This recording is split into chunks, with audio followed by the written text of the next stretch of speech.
Doit-on pardonner à un pervers ou une perverse narcissique? Doit-on lui pardonner toute cette souffrance que vous avez vécue, tout ce que vous êtes en train de subir? Doit-on rentrer dans cette démarche? C'est une question qui divise beaucoup. Il y a les personnes qui sont pour, les personnes qui sont contre, les personnes qui n'ont pas forcément d'avis. Mais je sais qu'il y a une guéguerre entre les oui et les non. Et je vais vous apporter mon avis à travers cette vidéo en espérant que ça va vous aider à avancer par rapport à cette réflexion. Bonjour à vous, ici Fabien Arnoux, votre coach pour vous extraire ou vous reconstruire d'une relation toxique le plus rapidement possible afin de retrouver votre confiance, de retrouver votre joie de vivre, votre énergie, mais surtout de vous retrouver vous et de vivre une véritable renaissance. Avant d'aller plus loin, si vous n'êtes toujours pas abonné à mes vidéos, je vous invite maintenant à cliquer sur s'abonner, sur la petite cloche de notification afin d'être tenu au courant de mes prochaines vidéos pour vous aider à vous reconstruire ou vous libérer le plus rapidement possible. Vous avez dans la description aussi de cette vidéo, juste au-dessus ou en dessous, la possibilité de faire un test parfaitement gratuit pour vous aider à identifier si aujourd'hui vous êtes dans une relation avec un pervers ou une perverse narcissique. N'hésitez pas à faire ce test juste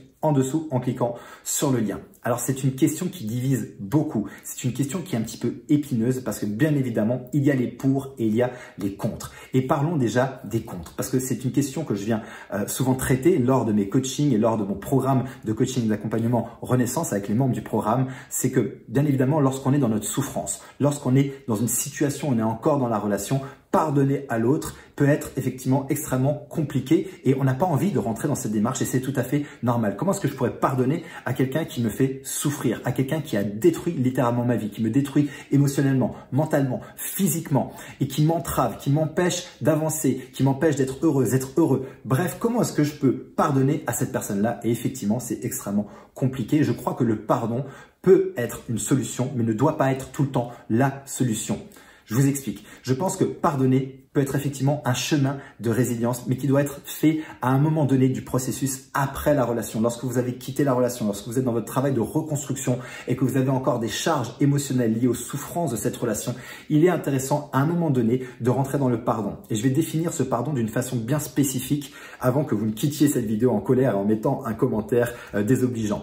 Le pardon pour moi, c'est quoi? Le pardon, c'est pas « je te remercie pour tout ce que tu as fait et je te pardonne pour ça et c'est ok, on peut continuer à avoir une relation ensemble et j'ai envie de mettre les choses à plat avec toi et tout va bien et je te tends l'autre joue. » Ce n'est pas du tout ça, il ne s'agit pas de ce pardon-là, il s'agit plus de comprendre que cette expérience par laquelle vous êtes passé a été utile à un moment donné dans votre vie. C'est un peu la philosophie que je propose dans mon accompagnement, dans ma philosophie de vie, parce que je crois au fait que la vie est un parent bienveillant qui va nous apporter exactement ce dont on a besoin pour pouvoir avancer, grandir dans notre vie et que ce sont des cadeaux. Alors le mot cadeau peut être un peu choquant, utilisez le mot comme vous voulez, mais le mot cadeau veut dire que c'est ici utile pour vous, pour grandir. C'est utile pour vous aider à avoir des prises de conscience, à prendre des leçons de vie. Et regardez notre vie et la vie de manière générale de n'importe quel individu sur cette planète et l'histoire de l'humanité, il n'y a pas que des choses agréables. Et que souvent à partir de drames, que ce soit des drames personnels ou collectifs, on va réussir à construire quelque chose de plus beau, de plus généreux, de plus empathique,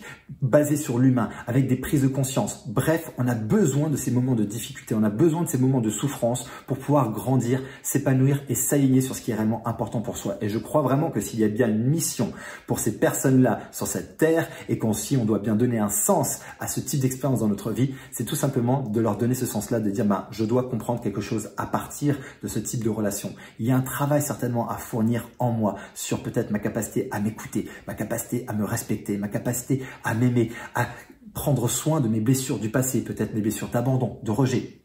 Bref, c'est tout simplement ici pour moi, pour m'aider à avancer et évoluer. Et je crois que dans une démarche personnelle, de développement personnel, de travail sur soi et aussi spirituel, à un moment donné, il est intéressant dans le processus soit de libération, soit de reconstruction, de rentrer en tout cas dans cette idée-là pour pouvoir à un moment donné regarder ce passé. Une fois que c'est dans le passé, une fois que c'est passé, que c'est terminé, de se dire, en fait, je vais commencer à donner un sens nouveau à cette relation. Je vais commencer à aller voir en quoi ça a construit de belles choses dans ma vie. Non pas lui ou elle, mais l'expérience. Qu'est-ce que ça a permis de créer chez moi par après? Et là, de commencer à rentrer dans un sentiment plutôt de gratitude. Le pardon, pour moi, est très lié à la gratitude, à pouvoir ouvrir mon cœur à cette expérience de souffrance en disant, je suis pas en train de squeezer et de switcher le fait que ça a été de la souffrance et je ne veux plus voir ça. C'est juste d'ouvrir ma perspective et ma perception au fait que je peux aussi ressentir de la gratitude pour cette phase de souffrance dans ma vie, dans tout ce que ça m'apporte aujourd'hui. Parce qu'aujourd'hui, je fais des meilleurs choix. Aujourd'hui, je me reconnecte à qui je suis. Aujourd'hui, j'ai plus confiance en moi. Aujourd'hui, j'ai une véritable estime de moi. Aujourd'hui, je suis reconnecté à mes besoins fondamentaux. Bref, grâce à cette expérience, et non plus à cause de cette expérience, on transforme la cause en grâce, je vois aujourd'hui les avantages, les bénéfices et les leçons d'être passé par ça. Et là, c'est utile à ma vie. Et je crois que ça, c'est une phase extrêmement importante et c'est de ce pardon dont je parle. Il ne s'agit pas ici de dire « je souhaiterais revivre ça ». Il ne s'agit pas ici de dire à la personne « merci pour tout ce que tu m'as apporté ». Non, non, c'est pas ça. Ça se passe dans son cœur, ça se passe dans sa tête et ça doit être une démarche personnelle intérieure. Et pourquoi je crois aussi que c'est utile? Pourquoi? Parce que je crois que faire ça et rentrer dans un sentiment de gratitude, c'est extrêmement libérateur.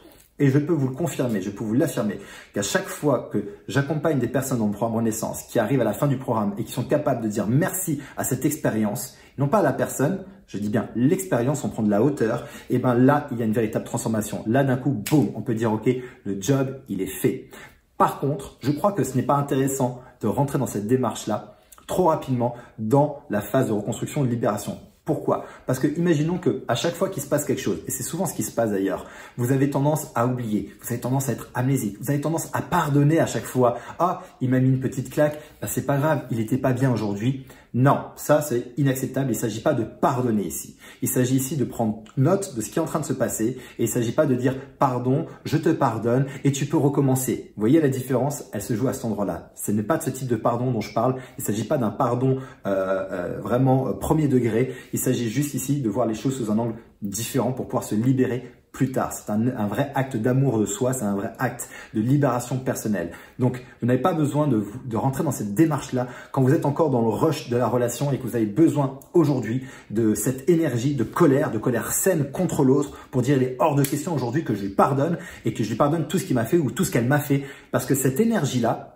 elle est nécessaire au départ, elle est nécessaire et utile au départ pour s'extraire, pour créer une action, pour créer du mouvement, pour sortir ou même au départ de la reconstruction. Et je crois que ne pas pardonner tout de suite est donc extrêmement utile. Ne pas ressentir de la gratitude tout de suite est extrêmement utile et important de ne pas le faire trop vite. Donc vous voyez, dans cette vidéo, je suis autant pour que contre, tout dépendra du moment. Et j'espère que ça va résonner en vous et j'espère que cette notion de pardon et de gratitude va vous apporter des éléments de réflexion pour pouvoir avancer par rapport à là où vous en êtes. En tout cas, aujourd'hui, si vous avez besoin d'aller plus loin, j'ai mis ces prochains jours en place quelques créneaux pour vous permettre d'avoir une session de diagnostic au téléphone. On va faire le point ensemble sur votre situation et vérifier si avec mon expertise, je suis en mesure de vous accompagner. Si c'est le cas, je vous expliquerai comment je travaille et comment ça fonctionne. Et si c'est pas le cas, je pourrais vous rediriger vers une ressource, quelque chose pour vous permettre d'avancer. Cette session est parfaitement gratuite. Je vous mets le lien dans la description de cette vidéo. Mais en tout cas, j'espère que cette vidéo va vous aider à prendre conscience de cette notion de pardon et pourquoi, pour moi, elle est importante. Et je préfère des fois utiliser plus que le mot pardon, le mot gratitude, qui me paraît beaucoup plus juste que pardon, parce que le pardon,